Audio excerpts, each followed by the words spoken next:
2021-এ যখন বলেছিলেন अब की बार 200 पार, আমরা ভেবেছিলাম যে সিটের ব্যাপারে বলেছে বিজেপি, তারপর দেখলাম পেট্রোল আর ডিজেলের ব্যাপারে বলেছে।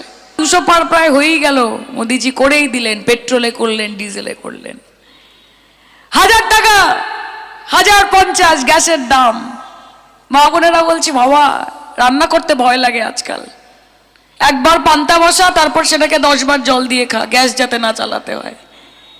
উজালা স্কিম নাকি দিয়েছে, হর ঘর কানেকশন, এমন কানেকশন গ্যাসের দিয়েছে যে পুনরায় কেউ আর গ্যাস সিলিন্ডার ভর্তি করছেন না।